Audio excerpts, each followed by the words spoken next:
হাজির হয়েছি চতুর্দশতম চাপড়া বইমেলা। আমরা পেয়েছি চাপড়া বইমেলার সম্পাদক এবং কবি রামপ্রসাদ মুখোপাধ্যায় সাহেব। আমি রামপ্রসাদ মুখোপাধ্যায় সাহেবের মুখোমুখি হয়ে কিছু জানবো। রামপ্রসাদ বাবু, এই চাপড়া বইমেলা কততম বইমেলা?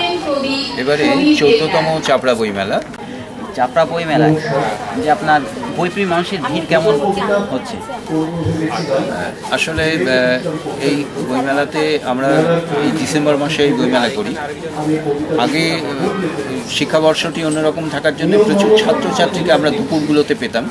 এখন যেহেতু শিক্ষাবর্ষটা পাল্টে গেছে, ডিসেম্বরে পরীক্ষা টরীক্ষা হয়ে গেছে, দুপুরবেলায় বিভিন্ন স্কুলের যে ছাত্রছাত্রীদের আমরা পেতাম সেটা আমরা এখন পাচ্ছি না যদিও, কিন্তু সান্ধ্য যে অনুষ্ঠানগুলো সেই সময় প্রচুর দর্শক আসে এবং ক্রেতা আসে। দর্শক ক্রেতার সম্মিলিত উপস্থিতিতে সন্ধ্যের পর থেকে ঘন্টা 3-4 সময় আমাদের দারুণভাবে একটা টাইট শিডিউলের মধ্যে যেতে হয় এবং মানুষ যে বই কিনতে চায়, বই পড়তে চায়, শুধুমাত্র অনুষ্ঠান দেখতে নয়, এই ব্যাপারটা আমরা বেশ অনুভব করতে পারি। কতগুলো স্টল আছে আমাদের? সব মিলিয়ে এখন বাণিজ্যিক কয়েকটি স্টল আছে, 4-5টি। তাছাড়া বাকিটা বই স্টল, মোট 40টি স্টল নিয়ে আমরা কাজ করছি। কেনাকাটা কেমন?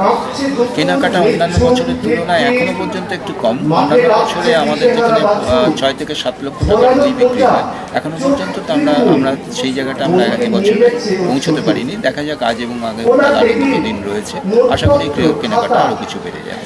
উত্তরোত্তর দিন দিন বৃদ্ধি পাচ্ছে বইপ্রিয় মানুষের সংখ্যা।